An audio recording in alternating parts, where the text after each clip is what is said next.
So in the last video, I talked about, or I mentioned that I forgot to do this problem, and I said it was a little strange, only because it's not that, um, it's not nearly as long or abstract as the other ones, but it was just strange. I remember now because he didn't really give a wavelength.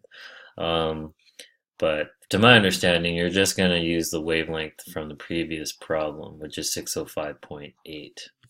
So um, for a double slit, B equals zero point 0.5, so that's given. L is 1,000 millimeters, that's given.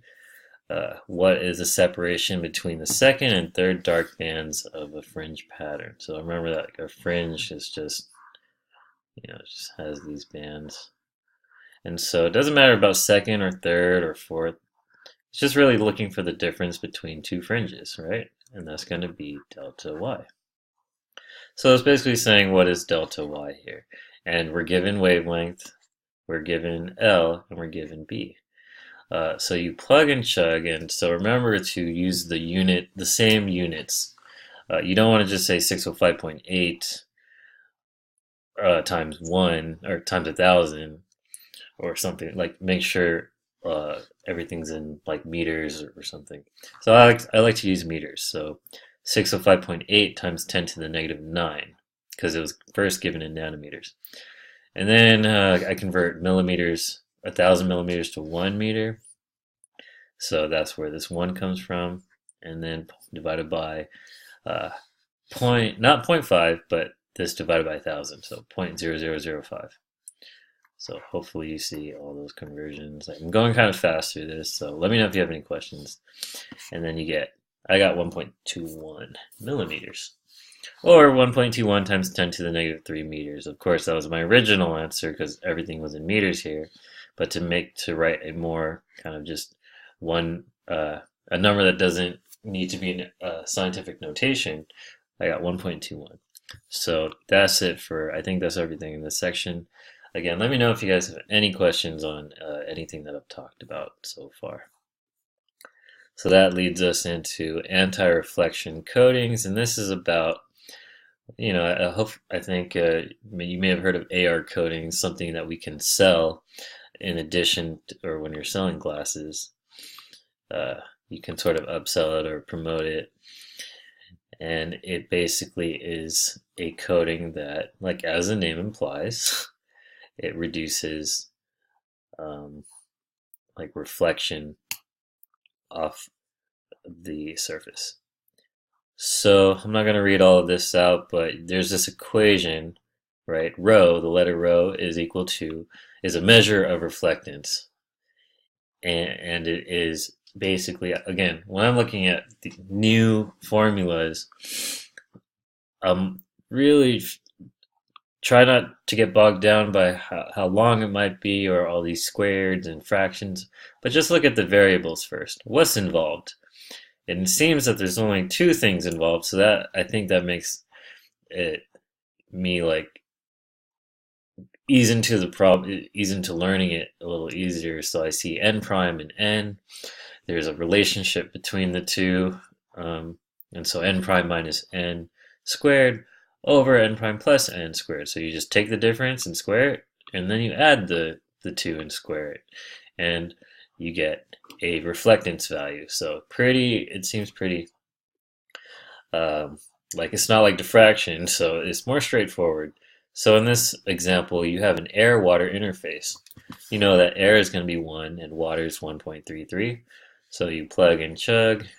It's all written here, and you get 0.02. So you want to turn that into a percentage. So that's 2% and we're talking about light kind of just going from air and straight to water. 2% of that will get reflected. That's this arrow right here going up, right? Reflected. It bounces back. 2%. This assumes normal or near normal incidence, which is what I just drew. But if angle of incidence becomes large, like kind of like this, then reflectance could potentially be bigger, right? Suppose so. Yeah, that is all I have to say about that. Suppose we have an air glass interface where n glass equals 1.52. What is the reflectance?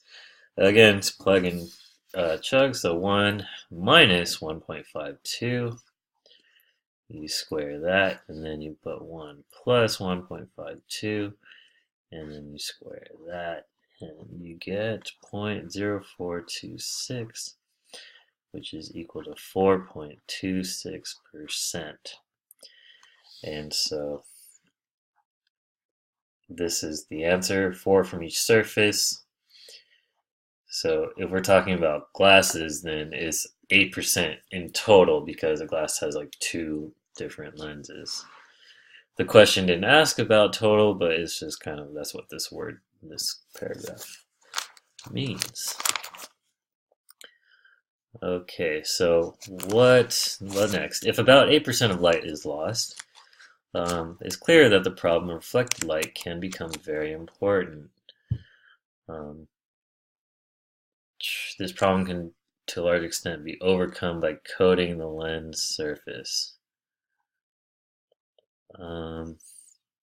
Yeah, so application of why we would want coating. So, what this diagram shows is that if you have a coating right here that has a value of, like it has an index of n, and it has a certain thickness, light will come in and get reflected, right? But then the rest gets transmitted, but then it gets reflected again. So it gets reflected twice due to the coating. Without the coating, it would just be reflected once off the actual lens itself.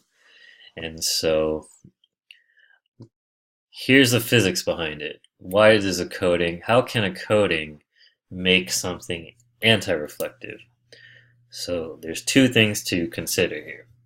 First, the intensity of the first reflected light needs to equal the intensity of the second. So that's just I don't really have much to say about that. And then number 2, one in the light, both reflected light has to be 180 out of phase, because we learned from last section that being 180 out of phase means total destructive interference. So if they have the same equal intensity, like one has a value of, like, the first light has a value of 10 and the other one has a value of 10, and boom, 10 minus 10, you get 0, and so all that reflected light is gone, which is good news, right? That's what you want. So the condition that the amount of light reflected must be equal, blah, blah, blah, blah. I'm going to ignore this stuff. You don't really care about that. What you care about, this is all just deriving. You're deriving this key equation. N equals the square root of n prime. And just to make a note that n refers to the coating, right? The index of the coating. Okay, and n prime is the index of the surface. Okay, so what is the optimum index for an anti-reflection coating for crown glass? Well, that means what is n, because n is like, what is the index of the coating, right? And so n equals the square root of 1.52. Sorry, I'm kind of drawing all over the place here. Separate certain things here. N equals the square root of 1.52. So the n of the coating is 1.233. That's the answer. That's what you want your coating to be for this particular surface. And then, well, what's next? How can the second condition be satisfied? Like, how do we make light? How do we purposely make light 180 out of phase? And again, back to the last section, out of phase meant you are one half of a wavelength kind of you have a phase difference of half of a wavelength, or 180, right? That's kind of like 180. And that's what this is. This looks weird, but it is. Think of this as 1/2, right? It's wavelength over 2, or in other words, 1/2. And then again, it could be a half wavelength, or another cycle and a half wavelength, or another cycle and another cycle. But as long as you have that in that cycle after the half, so you can have a half, or you can have 1.5, or 2.5, or 3.5 kind of thing. That's what this is. 3/2 is 1.5. 5/2 is 2.5. So as long as this is as long as the path difference is equal to this, then you will have out of phase light, which will cause destructive interference. The 2t comes from this explanation. The distance traveled by the second reflected light is greater than that of the first by approximately 2 times the thickness of the coating. So this is t thickness, so just 2 times t. I'm not going to get into, like, I don't think you know much more than that. In a nutshell, this is again just a derivative of like explaining how you can get light to be out of phase. So to solve for t by itself, you get t equals wavelength divided by 4, and you're basically just dividing this whole thing by 2 to get t by itself. So you get wavelength over 4n, or 3/4, or 5/4. So in practicality, to the take-home point is just knowing these equations. T equals wavelength over 4n. And this one, we saw this earlier. N equals the square root of n prime, where n is your coating. I just wrote that here. N is coating, n prime is your surface. So magnesium fluoride is a commonly used material for coating, so that's going to be your N, right? What is the best thickness for coating of this material to reduce the reflection of visible light? So it's like you have this coating now. What do you think is the best? How much of this coating should you apply to make this work for a particular lens? And so you plug it in. Oh, it's already kind of given to you here. And wavelength is 550.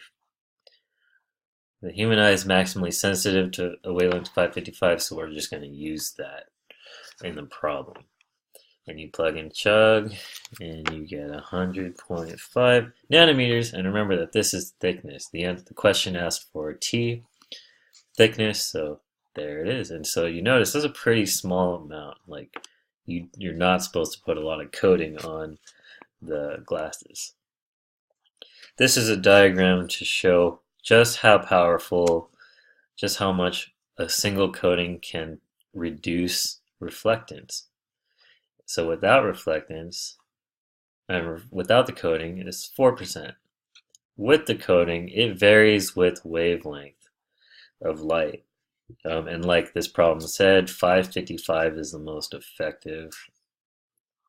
And that's because we are most sensitive to that, that wavelength. So in the middle here, right, the middle, the lowest point is 555.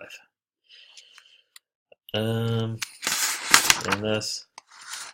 that's all there is to that. That's the section. And I think Michael went over the problems in the back. If you guys have any questions on problems or anything, let me know.